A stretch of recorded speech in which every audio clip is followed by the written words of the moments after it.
Hello everyone. So I'm going to be interviewing Chris Stockton. He is a CSA survivor. Just had a little chat with him beforehand.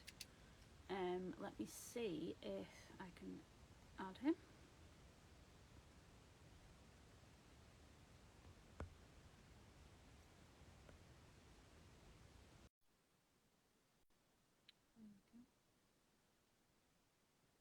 Can people let me know if you can hear me, just so I know that everything's working?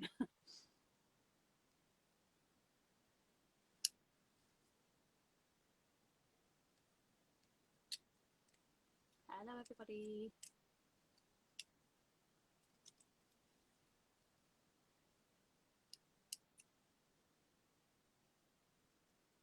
Perfect. Chris, if you've joined, just request to join the live and I'll accept it. I don't know if it's sending through the request to you.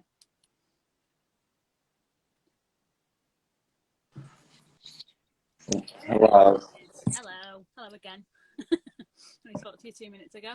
And so I had to connect to the Wi-Fi. Oh, it wouldn't load. our Wi-Fi's like that. I think it must be our area because obviously we've figured out recently that we live nearby each other. I think it's the Wi-Fi in this area. It's rubbish. It's shocking, isn't it? Yeah, it is terrible. I can't believe how close we actually are. It's crazy, isn't it? Really? When you were like, "Oh, Rock Ferry," and I was like, "Me too." Yeah. Like, near such a thing, and I was like, "Me too." This is weird. It's like probably the closest person I know through the page. Yeah. Furthest away is probably like Australia, and I was like, "That is so strange that you're literally in the same town." It's crazy. I was blown by that. It is really crazy. Get my notebook ready. So, thank you so much for joining me. Oh no, thank you for having me. I've been really looking forward to this one, simply because we live so close to each other, but also I just feel like I've got like a really, even though we never met in person, I've still got like a really like weird connection to you in some sort of way because I kind of know what you've been through. Yeah. So I was just looking forward to speaking to you today. So to get us started off, just tell us a little bit about yourself, background, job, where you're from, things like that. Yeah, so I'm originally from Alton Port, but obviously from childhood I moved around quite a lot. And obviously everybody's aware of like what happened to me. I think like the first time I can recall getting sexually abused by my dad's friends was the age of 5 when we lived above the shops on the Stanley, and he used to go into my bedroom and make me perform obviously oral sex and stuff on him.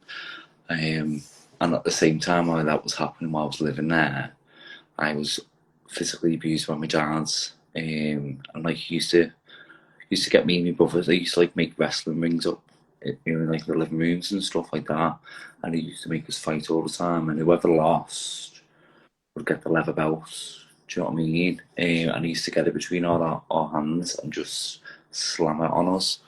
It was quite intense, to be fair. Like obviously, and like he used to make me watch like Candyman and shit like that. Oh, sorry for my language.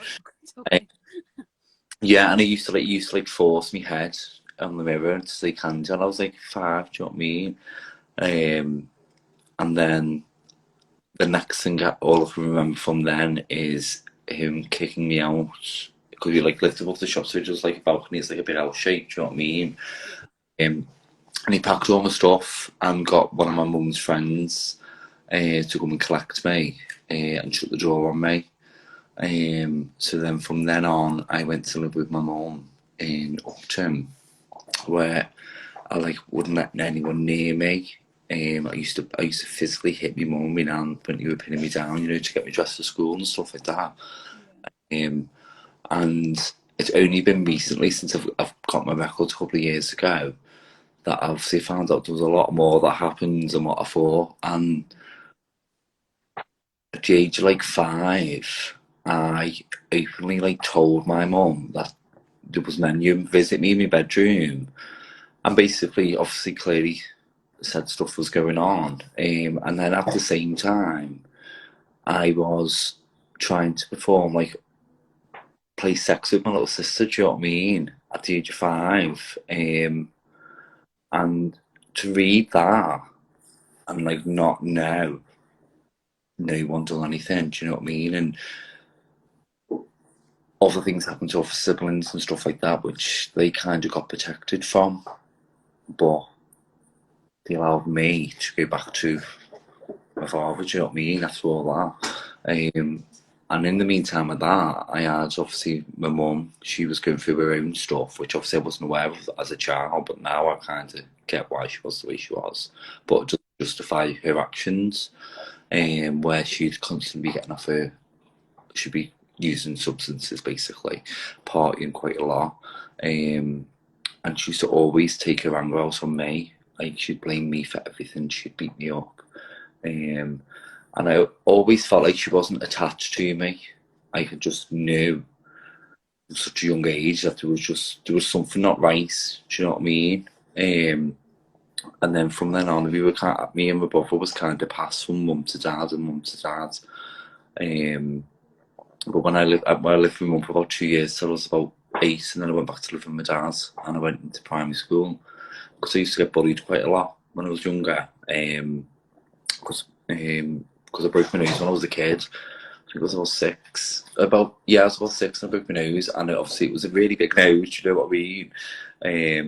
And so when I was living with my dad, I used to get bullied a lot in school, and I used to refuse to go in. And I can call another time when he physically threw me up against the wall. He was punching me in the face and stuff up because I wouldn't go to school. And then when social services come round, like he made out that I'd just kicked off and he's had to put hands on me, do you know what I mean? And that's when I lived with him for a couple of years. And every time I used to go to bed, especially when I lived with my mum, I used to always stay in my mum's bed because I used to fight with my little sister over stuff like that, do you know, like really fight with her just so I could keep my mum's bed because I felt safe. But obviously when I lived with my dad, it was different. Because when I'd go and sleep in his room, he'd put my hands, to get my hands, and he'd put it obviously down where his boxes were, and get me to like masturbate him and stuff like that. And that happened till I went into like year 7. Because he got a girlfriend then, and she moved straight in, and I got took away from his care because he beat me up one day when I was in year 7 because I didn't want to go into school. And as he picked me up to throw me in the car, my head knocked on his ladders on top of his car, so we had like a big shiner, do you know what I mean, when I went to school. And then from then on I went to live with my mum. She couldn't cope with my behaviour because it just made out it was just Chrissy's behaviour and it was his naughtiness, and he was so destructive, and you know he was messing up the family dynamics and stuff. So she got the police involved and got me removed from the house because I kicked off, and social services come and took me. I think I beat up my social worker. I know it's not funny, but when you look back, you were a kid, you were a traumatised child. Yeah. Absolutely horrific things at such a young age. Of course, you're going to lash out at people. Yeah, You exactly. don't feel safe around. It's a normal thing for a child to lash out like that. And then from then on, I went to live in Blackpool in a children's home. It was like a prison. It was like a big L shape, and you had to be in bed by certain times. You had to be up at certain times. You had to do these certain things and all stuff like that. It was horrendous. And I got abused by one of the carers in there as well. He grabbed me by the throat and punched me in the face because I was a little shit. And I was kicking off like all the other care kids do you know what I mean? That's what the kids done back in them days. We were just naughty kids, but looking back now, like, insane the fact staff would do that. So then from that, because obviously, like, even though I was like traumatized, I still had my little voice. Like I've always had this voice. Don't know how, but I have, and I only realised that from when I got my records, because like I'd be writing like formal complaints into my social worker and that, handwritten and signed Chris Stockton at the age of like 11. Do you know what I mean? Yeah. So that I got moved then from there, and I moved closer to home in Liverpool, where that was probably one of the probably safest places I've ever lived in my life throughout my childhood. and they were just amazing. Like, they actually cared about me, like they proper loved me. Do you know what I mean? Yeah. Even when I went home to visit mum and dad, and things would happen, um, they'd be there straight away. Like, they'd come and get me. Yeah. So it was, it was. I think if I hadn't met them, I don't think I would have had much hope for life. Um, just simply because obviously prior to that it was just chaos. It was absolute. It was horrendous. Um, and then from there, and I went. Where did I go? I went. So I lived there for a couple of years, and I can recall this like that. It was so vivid. I went to my dad's on Boxing Day. But prior to that, my social worker wanted me to move children's home, or for my mum to take me back. And I didn't want to leave the children's home because I wanted to stay there because I felt safe. I loved it there. It was amazing. I didn't want to go home because I didn't like my mum and I didn't like my dad because of what they were doing to me. And I went to see my dad. I come back New Year's Day and they had gone in and packed all my stuff. And I barricaded myself into the bedroom. Because he literally just swiped me, literally, and I didn't. Now I know, now I understand that's what they do because I've worked in there in that sector now. I've seen it for real. Like, it's disgusting, and the fact that to know that that's what they've done to me now, like it's insane, and to know that what they had done to me previously and they allowed me to go back there.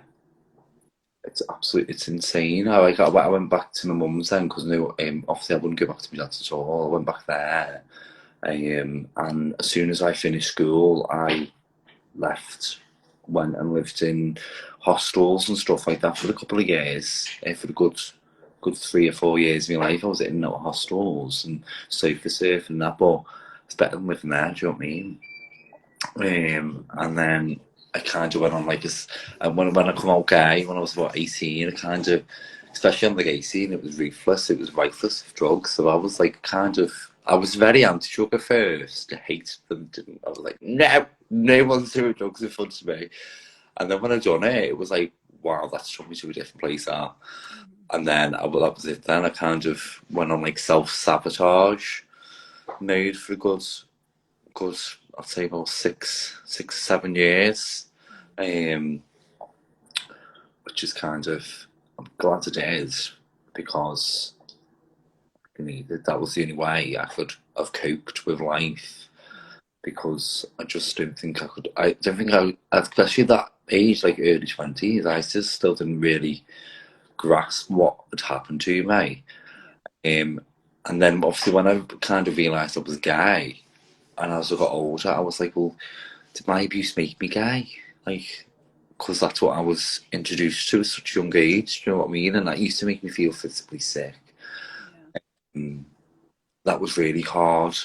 And it's only been in the past couple of years where I've kind of understood that it wasn't that was just me. That's just me, do you know what I mean? Because I was a very flamboyant kid, so, but that kind of got shunned, that kind of got squashed and demolished. So yeah, and then I'm trying to think where I went from there. And it was when I kind of met these group of friends from my ex partner. And when I met them, there was Tracy, her name is. She kind of, I think she saw me. Do you know what I mean? And the first thing she said to me, she's like, you know what you need to go and do? She's like, you need to go and work in the care sector. She's like, that is where you're meant to be. And I was like, absolutely not now, because I was very ego-driven back then. I was like, I'm not going to wipe no one's ass. Like, that would knock me ill. Like, that is the least of my things that I would want to go and do in my life. But I went and done it. And the first, like, 6 months, I hated it. I couldn't stand it. It was horrendous. But I'm still partying at the same time, so it wasn't really kind of level-headed. So that was really a really bad mess. But then, when I got threatened that I was going to lose my job, I was like, right now, this is a wake-up call because I could actually do something with my life here. Yeah. And then all of a sudden, I just changed my whole attitude changed. And then I obviously started loving my job, and then started loving my residents, and actually looking at life in a total different aspect, like thinking like I'm moaning because of obviously because of what I've been through, but stupid, absolutely stupid things. And I started really, that's when I started going into therapies and all bits like that, and started really going, no, I need to start changing now. Um, 'Cause I've done so much therapy over the years as well, like it's been absolutely crazy. Um, Sorry, I forgot what I was up to then, I got It's sidetracked. okay. It's all right. Don't worry. Um, so yeah, so I worked there for a couple of years whilst still being crazy, and especially when I was using drugs and alcohol. I wasn't, I never really self harmed or anything like that. I kind of used my own body as my like damage. Like I was going to sleep with so many different men and just let people do what the hell they wanted to me. Do you know what I mean? Like I had no self respect. Yeah. When I was telling, when people told me like, how do you self harm? I was like, well, self harm in this way. I was like, because it's harming me. I went, because when I'm sober, like I was, even like when I've had a drink now, when I've gone and met somebody or whatever, like the following days, like I feel absolutely disgusting. I feel like it takes me straight back to how I feel about that little kid. Do you know what I mean? Yeah. Uh, so yeah, it was very, very chaotic, and I'm so shocked that I'm actually still alive. Um, with how I behaved. Like especially with just the way my head going. I'm so shocked that I'm still here. Very grateful that I'm still here. Like very humbled that I'm actually still alive and I'm able to go and do what I want to do. But obviously, like still like the voices are like, because I have so many voices in my head. Um, Especially like suicidal thoughts. Just but it's just like I'm used to it. It's like kind of just it's there now. Like I'm just there, but now I know it's just there, and I can kind of alter it now and just tell to shut up. But that's only been the past 6 months I've been able to do stuff like that. That's probably because you're coming out more and telling your story more. So you feel like you've got so many demons attacking you from different Yeah, angles, and it's because like, you're using your voice, and that's when you feel more attacked because the universe or whatever people believe in, that when you're doing something right and the universe or whatever doesn't like it, that's when you will be getting attacked more, and you'll find yeah, that it's a great time in your life because in a way you are using everything you've been through and you're trying to turn it around into a positive. yeah, At the same time, you've still got all this trauma that you're carrying around with you every day, and it is a lot yeah, to carry. It gets yeah. very heavy, and people don't think people realize that. No, they don't. And like, I was speaking to my therapist the other day, and I was talking about this. I was like, everyone just tells me how good I look or how healthy I'm looking at X, Y, and Z. I went, but when just because I look like I'm healthy and I'm actually taking care of myself doesn't mean the inside of my body isn't healthy. Because my body aches all the time. Like I have so many like, pains in my chest. Like it's sometimes you scare me because of that severe, and it literally takes my breath away. Um, and like all the doctors are like, oh, it's just your anxiety. It's just that. It's just this. I'm like, do you know what? I generally think that. I generally just think it's my trauma, and I think it's and my body holding on to that trauma. It generally is. And when I spoke to my therapist about it, she was like, you know what, she was like, I can't even like disagree. She's like, it's 100%, you're 100% right. She was like, and I was like, well, I know my own body. I was like, that's just a GP. Like, she's not trained in all this stuff. She's just trained in giving a little few prescriptions. And I get like they do a lot of work, GPs, but they're not specifically trained to understand what trauma is and what someone's going through. Yeah. Yeah, that was really, it was nice to hear someone actually acknowledge and be aware of like That what you that. are thinking is actually real, and Yeah, it kind of definitely. like gives you that confirmation that like you said, you know your own body, you know your own mind better than anybody else. Yeah, And to hear someone else say that, you think, all right, okay, well maybe I am more switched on than people give me credit for, or than I yeah, give myself credit for. and Um, it's very hard to try and actually believe in yourself. It's really, really hard. yeah, I, I try my best, but it's still, I still get so overwhelmed with things, and such a negative look at myself. But then obviously some days I feel like I'm absolutely amazing. Do you know what I mean? Like my head's so clear and I feel so Feel invincible, don't you, sometimes? And then you yeah, can wake up the next day and you're like, what is the point? yeah. Like, It, it is different from one day to another. yeah, it was like I know I got my first distinction in my first one of my assignments. The high I got off that, like I've never felt like that good about myself in my whole entire life, even if it was only something so small. But then the following day, I was so down. I was so super sad. I couldn't speak to anybody. It was horrible. And the worst thing about it is like I can't hide it. Do you know what I mean? And I can feel my energy just going across the room, and it just makes this horrible atmosphere. And I just feel so horrible. But I know that's not how everyone sees it. So that's just my interpretation. Do you know what I mean? But I can literally feel it, and it's just not nice. But it's getting easier as we do get these highs because I'm getting more of them, natural highs and Yeah. things, especially with what I'm doing at the moment. So yeah, it's really challenging, isn't it? Oh, absolutely, yeah. I mean, I said this to you before. Um, you are stronger than you realise, because I think, especially people that have gone through childhood trauma or abuse, especially at the hands of their own parents. I mean, I don't know about any other person, but because obviously mine was my dad as well. You grow up with this sense of, I'm worthless. I'm never going to achieve anything in life. I'm going to be nowhere. I'm going to be nothing. Um, no one believes in me. Everyone's disappointed in me. No one's going to be proud of me. And Yeah, then I don't know what it is about kids that go through this, but I think there's one day, and it can be at different points in people's lives. It can be when you're still a kid, when you're an adult, when you're 60 years old. But at some point, you do come to a realization that none of that's true. It's all a load of rubbish. yeah, And it's like I can't even think of the word I'm trying to think of, but it's like you realize that those doubts and everything else that you've been carrying for so long in your life, it's a load of crap. yeah. And you can do absolutely anything you want to do with your life. You can turn it around. You can, you But really can. yeah, because Uh, you've got you mentioned earlier when we had a little chat about because you said you're in college now, but you've got plans to go to uni. Do you want to mention yeah, about that and what your plans yeah. are for after uni, It maybe? was mad because obviously what we just talked about then, like in 20, what was it, December 2020, I kind of had like, I think I had a bit of a breakdown, a bit of a burnout really, because now I can look back and go, well, no wonder you had a burnout, Chris. Like, I was trying to work full time, trying to go through loads of different types of therapy, going through a police investigation and Too much. Yeah. all this stuff at once. And then December 2020 come and it just hit this massive brick wall and I didn't want to be anymore.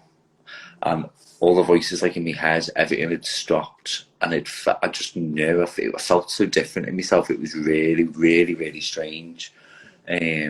And it was only I think my support worker from Rasa who was supporting me with the investigation against my dad and stuff. Um, she wouldn't let me leave. I was stuck in this room for 4 hours, bless her, with me. And God love her because she's honestly one of the best people I've ever had support me in my life. Because she goaded me. Do you know what I mean? She had the nerves to ask me things that no one's ever asked me before. Yeah. Um, and once I'd calmed down, she'd got in touch with my sister and I had to go to my sister's just so she knew I was going to be okay, sort of thing. Yeah. Um, and then when I got to my little sisters and my little niece and nephew were there, and I was just sitting there like looking at them, and it was going to be the last time that I was ever going to see them. Do you know what I mean? Like it genuinely felt like that. Yeah. Um, like it felt so real, like it was really scary. Like I knew then, like I knew when I go home, I'm going to go kill myself. Um, sorry. No, don't say sorry. Take your time. It's a massive thing to be in that position. I've been there myself, and this isn't about me, but I want you to know that I do not sympathise. I do understand in a way, because I've also been at the point where I had a breakdown because of everything I've been through, and it is a horrible place to be in general. But Oh, then with all this past trauma and just looking at, like you said, your siblings, and just thinking, I'm not going to be here much longer. That yeah, is a hard place to be in, and Yeah, it was really mad, but I felt so calm and relaxed though at the time. Do you know when I look back now? And then I went home and I was just sitting there and I was about to go and get loads of tablets and just take them all. And then it's only for me little adopted mum. She's my best friend's mum, but she's like my best friend as well. They kind of took me under the wing. I'm like the little adopted, just the adopted part of the family, aren't I? And if it wasn't for her banging absolute hell out my front door, like she wouldn't leave until I answered, and she was proper battering it. And I think if it wasn't for her doing that, I probably wouldn't be here now. Do you know what I mean? So yeah, it was weird. And and after she went, when she come in, she was like, she was like, get rid of that bottle of wine. She's like, and get rid of them now. She's like, you're not doing that. She's like, you're not letting them people who done this to you win. Do you know what I mean? I was like, you know what, you're actually right. And it kind of just went and just the next day, I was like, well, boom, and it just all fitted. Now, obviously, it took me a while to get back to me. It took me a good 2 months, and then I think it was a couple of days after that happened. I was like, right, I'm gonna ring up college. I'm gonna apply. Like, even though I was still in this really dark, gloomy place, I was still thinking the future, which is it's really crazy. And then like January come, and we were still in lockdown, so it was no wonder that my head fell off. It was, Yeah. but it done me the world good because it helped me go inwards, even though it was horrible and it was dark, but it helped me. Um, and then I set myself like little goals each day. Like I'd make sure I do a workout, I'd make sure I go for an hour's walk, I'd do some meditation, and I'd practice my gratitude and just focus on them things. And I started because like when I am low, I binge on sweets. Like that's how I cope. I do that, yeah. Uh, so bad, and I know it's so bad, and but now I'm aware of that. When I am doing that stuff, something's not right. Do you know what I mean? It's like a What a trigger, yeah, like something's not right, so you need to kind of refocus yourself and yeah. yeah. And I'd done that every day, and I changed my whole diet. I started eating really healthy. I stopped drinking fizzy drinks, and I literally now I only drink water and coffee and tea. That's the only things I drink. You know what I mean? And since sticking with that and doing it and doing it and doing it, it honestly completely and utterly changed my whole life. It literally, if hadn't have done that and somehow got this strength to carry on, um, I think it was just a wake up call and a hit with reality of everything. Like even with my job, like I didn't realise what the job because I was working in children's homes until last year, and I didn't even realise that was impacting me. Yeah. And it wasn't until my latest manager, who was probably one of the best managers I had in the last few months being there, she was like, "Don't you think this job's triggering you?" And I was like, "What do you mean?" I don't understand. She went, "Look back at your childhood mates." She went, "And look what children you've worked with and the ones that you mainly work with." I was like, "Yeah, because I get them." I was like, "And I'm really good with them." She's like, "Yeah, but you need to like." She's like, "I don't think you should be in this job." Yeah. She went, "I believe you should be in with the children, but I don't think this." I was like, "You know what? You're actually right." Yeah.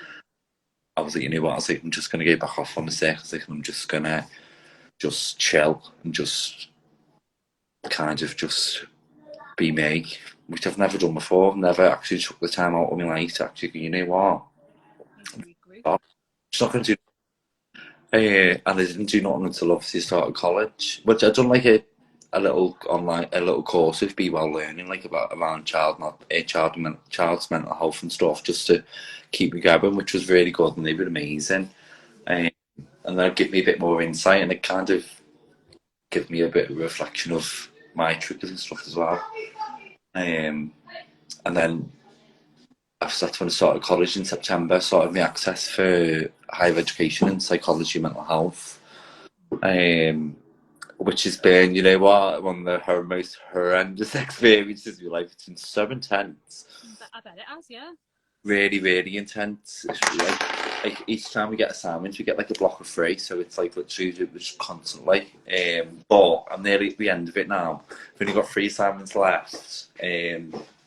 So I'm really, really proud. I'm actually buzzing with myself because I've just got merits and distinctions throughout it.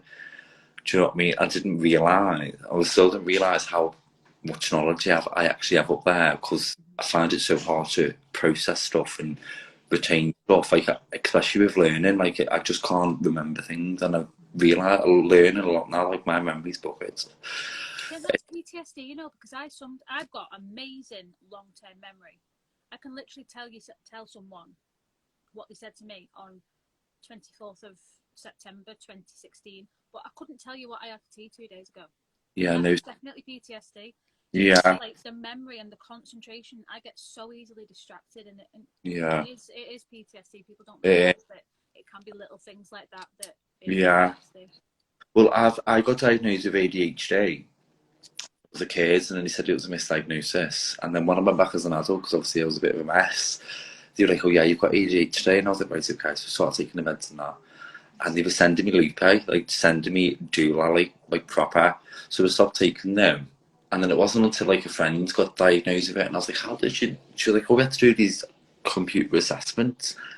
Well, I didn't have any of that. Do you know what I mean? Like, well, so I requested it. I was like, right, I want to have these because like, I didn't believe I have this. I was like, there's something else going on. Yeah. And then I come back, done it, and I come back like I was completely, I was sound. There was no indication that I was ADHD. She's like, but you still got it. I was like, but how do you know that? Just Yeah. because just because you assume I've got it. I was like, I don't think I have.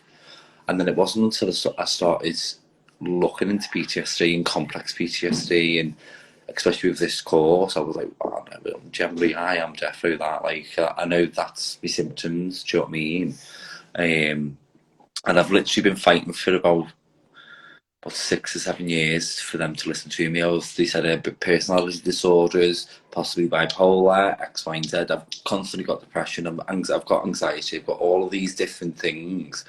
And reality of it, it's just that one thing. Like I'm not really that much of an anxious person. I'm quite sociable. Do you know what I mean? I really am. Yeah. Obviously, the past couple of years, I've been like isolating and doing things and looking at which, but generally every day, like I'm quite not anxious. Do you know what I mean? It's only when like certain situations, like where everybody gets anxious, and like that's a normal thing to feel, isn't it? So yes, so I finally did the mental health assessment last November, and this woman literally she just got me and she understood me. And she's like, you know, you're very self-aware. I was like, no, I actually am. I am now. I'm fully aware, and I'm fully aware that you keep misdiagnosing me. I was like, no, I'm not a qualified person or anything like that. I was like, but I know. I know, and I was like, aware of it all. I was like, and I'm not going to carry on letting you keep saying it's all to do with X, Y, and Z. Um, so yeah, so she said, no, fair play to you. Like, I hope everything turns out. And I was like, I'm sick to death. You just put me through CBT therapy. I was like, I need trauma focused therapy. Yeah. Because there's only so much CBT I can have. I was like, there's only so many times a certain person can teach me how to keep being present and doing things. I was like, because I can do all that now. I was like, I know I have dips and stuff. I was like, but doesn't it all day? Um, so yeah, I've started the CMDR therapy now, and I think I start me reprocessing tomorrow, which I'm actually really looking forward to it. A bit nervous because I know it's going to be really heavy, but I know the outcome is going to be good because I've read so much about it and how good it is, and especially for PTSD and trauma, hopefully it's going to be the last lot of therapy that I'll need. And I'm buzzing that it's happening all before I go to uni. Like it's meant to happen now so that you are better prepared and you're in a better space, so to speak, when you do go to uni, so that you can really um, make the most of your experience there and enjoy it like you should Yeah, be able to enjoy it, and really just like take hold of that opportunity that you're getting. yeah, It's an definitely. amazing thing you're doing to have gone through everything you've gone through, not only as a child but as a teenager and an adult, and Yeah, still going through now, to actually want to get up every day and go to university, which isn't an easy thing to do. yeah. It's a massive thing. You should be really proud of yourself for that. Oh, I really am. You know, so buzzing that I know I'm actually going now. It's there. Yeah. Like, and I know I've already met the criteria for the points and everything, so I know I'm going. Like I know it is. Well, because like when I was 25, like I said to myself, like when I'm 30, I'm gonna be sound. I'm gonna be sorted. I want to go into my 30s as just a whole new chapter, like just done. And I'm literally near enough there now. Do you know? I literally am. I'm so close to it all, and the fact that as soon as I was 30, I was going to do this amazing degree in child and adolescent mental health. So, and I want to go back. I want to go and work with kids through trauma. That's what I want to do. That's my speciality. And I think I found that working in when I was working in children's homes. I met this young boy who I was supportive for quite a while. But it was like looking at a reflection of me.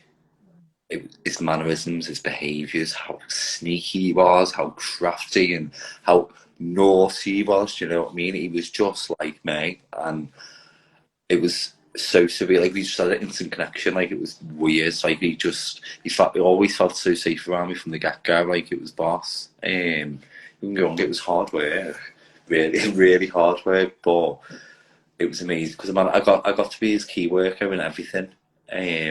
So when I was allowed to implement things, and I was like, right, boom, yes, I can actually do something. Um, and we started getting him to talk about his emotions and doing like key work sessions, but very simple because obviously at the cognitive age of a child a lot younger because of what he'd been through. Um, but they were trying to have him labelled as autism and things like that. I was like, well, he's not. He's just trauma. Like, read his notes, call his GP and ask him. I was like, because I'm telling you now, that's what he said to me. Do you know what I mean? And he was labelled this kid, and I was like, no, I was like, it's just this is what it is.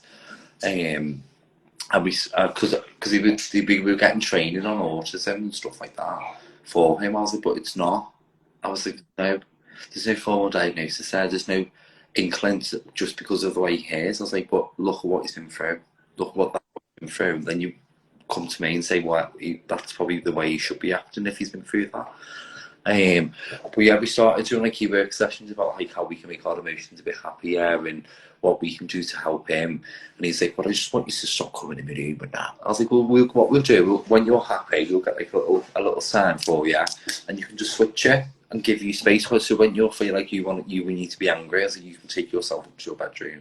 I was like, want to smash your bedroom up? I was like, you can do that. I was like, because it gets replaced. I went, I'd rather you do that than hurt us. I went, because Or we're yourself, yeah.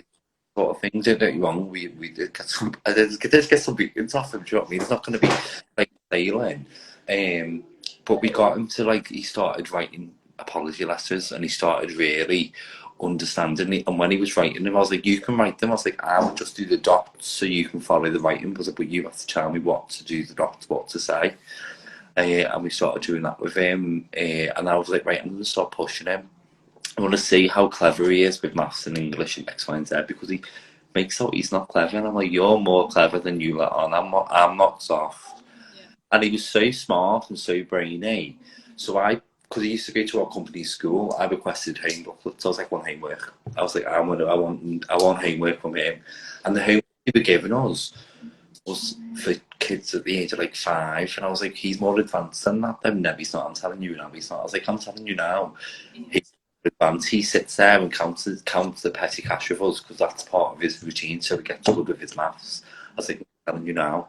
He just didn't, none of them believe me, like none of them. And it annoyed me because the progress we made, like he wasn't getting violent anymore. He'd have like an outburst like once every 3 months. It used to be like 6 a day. Do you know what I mean? And he was excelling in school. He was actually learning in school now. He wasn't as violent and as sexualised as what he used to be. And then because he couldn't live on it with other children because of his behaviours and stuff like that, he was in a house on his own, but there was 2 bedrooms that weren't being used, so the company were losing money basically. And they were going to move him. I was like, I don't think you should need to move him. I was like, he needs to be with Horse. I was like, we're probably one of the best staff teams that he's had. The progression is amazing. Like everyone was so shocked in the turnarounds because he was like labelled the worst child in the company to be with. My favourite kid, absolutely, it was amazing. But the company then decided that they were going to move him into another children's home, but it was like 4 different houses, but they had communal areas, so you could walk right across the back of them, but you couldn't go into the living rooms, if that makes sense. Yeah. And I was like, well, he's moving next to a young girl. He shouldn't be. You know his behaviours. You know what he's doing. You know what his trick is. You just put him there because obviously they'd be losing money. And obviously that property that I was working needed doing up anyway, but didn't. He should never have moved there. And the week prior to him moving, like he beat me up so badly. I had black eyes, I had bite marks all over my ribs. Like it was, I had to get the police involved. And I was just absolutely heartbroken because I thought, wow, like now I know that was just him detaching from me. Do you know what I mean? I get that now. But when he done it, I was so heartbroken. I even said to him, and I was sobbed. I couldn't, because obviously I still had to keep supporting him because there was no support from the managers, nothing. He just ignored us, on call ignored us. So I was just stuck in this house, battered, heartbroken, trying to support this kid. And every time I went near him, I just cried. And I was like, I can't be here anymore. I can't let him see me like this. So I managed to get some staff from Liverpool to come over. And then I went off. I was like, I want emergency annual leave. Thinking, if you don't give me it, I was like, I am going to be 7 years old because I am not fit for work at the moment.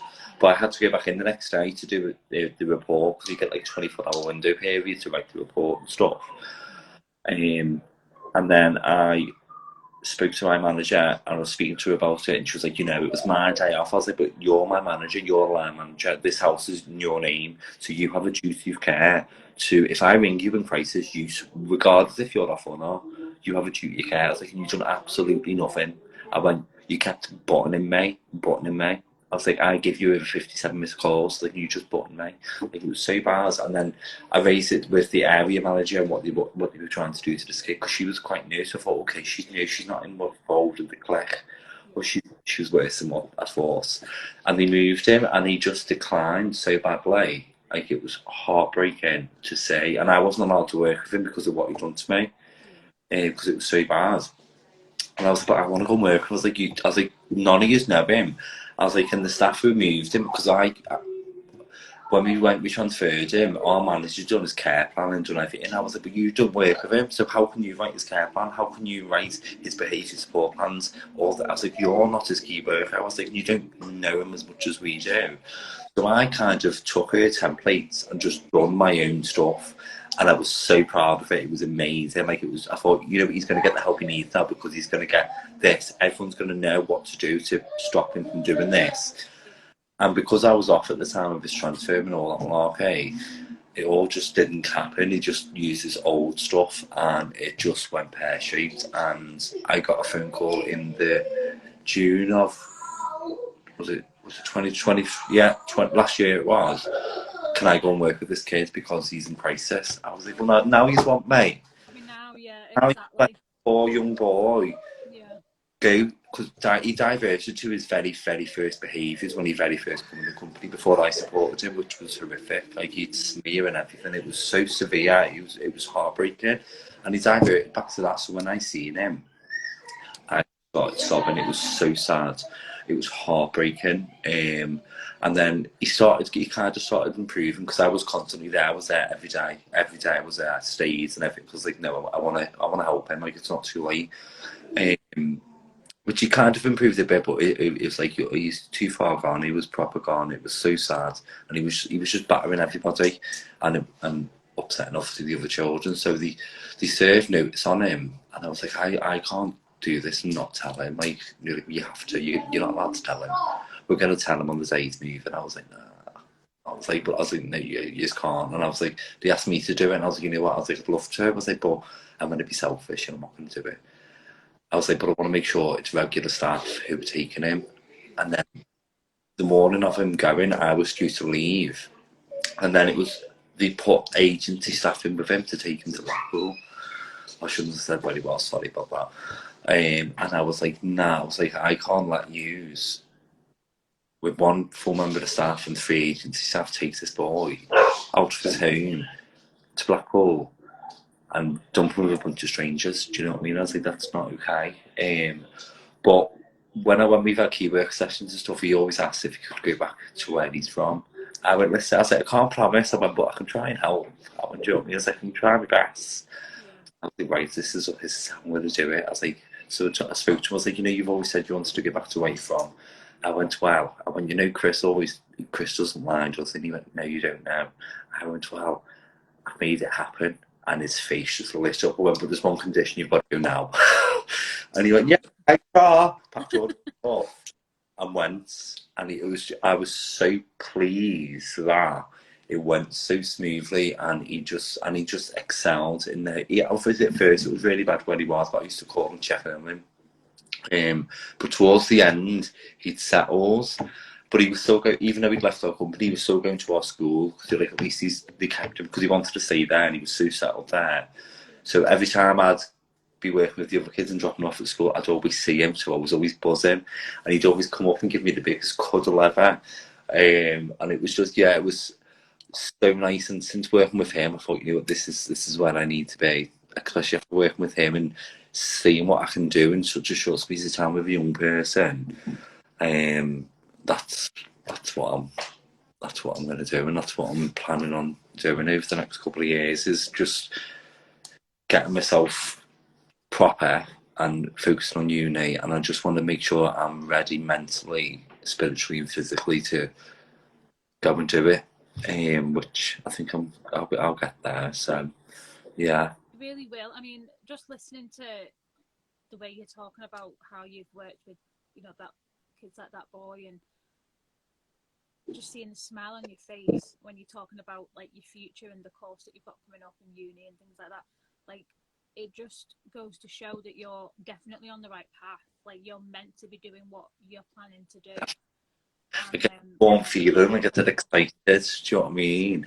And like, even like when we had instants and work and stuff like that, I'd still buzz in the instants. And I used to sing to the kids when they'd be swearing at me, and I'd be like singing a bit of Girls Loud, and they were never in. And why do you have to be so funny? I'm like, la la la.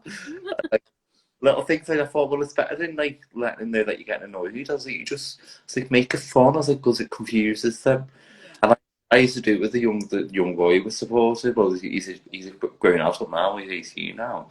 But yeah, I used to always do it to him, and I used to slap him off like that, and I'd be like, yes. And it was just, it was so funny. It was so funny with so many memories of that, the drama, isn't it? Yeah, I loved it. If it didn't impact me so much, I'd probably still be doing it, to be fair, because it was just hard, but it was just an amazing job. I loved it. Absolutely loved it. And all the kids are boss. They were amazing. So yeah, and I just hope that he never forgets me. I think he'll remember you forever. I hope he's going to forget you for everything that you've done for him. And like I always said, if I could have, I'd have took him under my wing. If it wasn't so hard and it wasn't so mentally demanding, I would 100%. I would have fostered him. Do you know what I mean? Yeah, it was mad. I'm just glad that I it was there for a reason, really, isn't it? Absolutely, yeah. Just like my carers showed me that little bit of a bit of love, isn't it? Yeah. And it was mad because when I was in one of the homes, I was working with this gentleman, and he was like, I know you. I was like, you don't know me, mate. I think that I've never before. And he was like, are you Chris Stockton? I was like, wow. He was one of my carers in Liverpool. My days. I had to leave. I was like, I can't do this. I just broke down in tears, and I was like, wow. I was like, yeah, and he was telling me about like my mum and like how she's always let me down when I'm on visits and all this and all. I was like, yeah, that doesn't surprise me. So yeah, that was weird. It was really strange. It was nice though. It was very nice. Yeah, mad. Well, because I don't have contact with my parents even anymore, which is not too shabby. I'm doing better without them. I think it hurts more with my mum because it's your mum, innit? Yeah. Like, it's your mum, but after getting me records, I think if it didn't never have got them, I probably would still have a relationship with her. Because when I got them, I was like, I need to cut you on my life in a bit, like. And I wrote this beautiful message, like it was probably one of the most grown up, mature messages I've ever sent to anybody in my life. And I was like, I'm just asking you just to let me heal, just leave me alone, please don't contact me. Yeah. So not in a nasty way. And do you know what she started doing? Ringing me on mobile numbers and stuff like that. And I was just getting over what I'd just done, and she rang me, and I was in Port Sunlight, and we were walking around the village, thought it's a nice little peaceful area. I love Port Sunlight. Go and have a walk around there, and she rang me, and I just started hyperventilating, started having a panic attack. I was like, "You're doing it again, trying to get control of me." It's because you haven't got control anymore. And since as much I don't really miss it that much anymore. I've kind of got used to not having. I've never really had a supportive mum really. It was more of a friendship than a mother and son relationship. Really weird. Not right. It's like I used to tell her everything I get up to with men, and I'd ring her when I used to be off my barnet and all. Like that is not a normal relationship with your mother. And then since cutting her all out, I realised now you know what, and I'm better off not having her in my life because she just triggers me so much. Um, and she just can't admit what happened to me. She just denies it all. I don't remember this. Because when I did get my records and I was doing the investigation and stuff, I started looking into everything myself. Like I started digging around, and I was going around family members, asking questions, all this stuff. And that's when I got back in touch with one of my brothers because I'd never spoken to him for like 8 years. I thought, well, he's gonna know more than me. He's older than me. He's gonna, and he then like started relaying things back to me. So I thought, you know what, I got back in touch with my dad. I thought I'm gonna ask you questions. Which he did. I wasn't very mature about it. But he denied everything to me. He denied the sexual, the physical. Basically, he's like, you know what, you're not but like a little faggot. And I was like, you don't realise what you've actually done. I was like, you don't understand what you've actually done to me. I was like, you've actually ruined me. Like, I was like, I can't even have a relationship with men because of you. I was like, you literally fucked me. He's like, stop being a faggot and grow up. I was like, well, but because my brother's never heard me dad speak to me like this, I was like, I want you to hear what your father speaks to me like that. Because he just denies everything to me. And my brother was mortified, and then my dad rang him straight after, and he was like, I've just had your brother on the phone kicking off. I was like, don't tell, we're together. I was like, I want to hear what he's going to say, do you know what I mean? And he's like, you never did batches with kids. Because he was denying it with him at first. He's like, listen, he'd tell me, otherwise I'm the last kid you've got me, so no one else speaks to you. So then he admitted it to our lads about the beatings, but he still denied the sexual. And ever since then, I've never contacted him again since because I thought, you know what, he's not going to admit it. He's never going to admit me. And I've done the same thing with my mum. FaceTime her, I was asking her questions. I think I've even recorded the conversation on my laptop. Just thought, you know what, I can relay that back to you one day. And she denied it all. Just denied everything. She did apologise for something. She's like, yeah, you know, I wasn't the best mums, but I was suffering as well. I was like, I'm aware of that, you know. I'm aware that stuff happened to you as a child and X, Y, and Z, but it doesn't justify your actions as an adult. Yeah. I was like, I'd rather you not have had me, to be honest. I wasn't very grateful that I'm here now and I'm doing whatever. I was like, but to think you would put a child through that, I was like, and putting the blame on a child. Because in my records, it was all to do with mine and my brother's behaviour. Or nothing to do with what my dad done, what my mum done, what my mum was up to, what my dad was up to, all this stuff. None of that. It was all to do with they were the two chaotic ones. Them two were the naughty ones. Them two were beating everyone up. I thought, wow, that's insane. But then there's also all like the physical testament of my dad. There's the things about me speaking up about my abuse. There's little sections where it's like there was a question: has this child witnessed or been sexually abused in the past? And it was a possibility in brackets, but nothing was looked into. Not a peep of it. And then just to allow me to keep going back and forth and coming in and out of care, going into foster homes and doing up. Because apparently I was in and out of foster homes as well growing up, and I didn't really remember any of that. Literally don't remember any of the foster homes. Yeah, we were always in and out of them. But I mean, it's really hard to grasp why it was just us.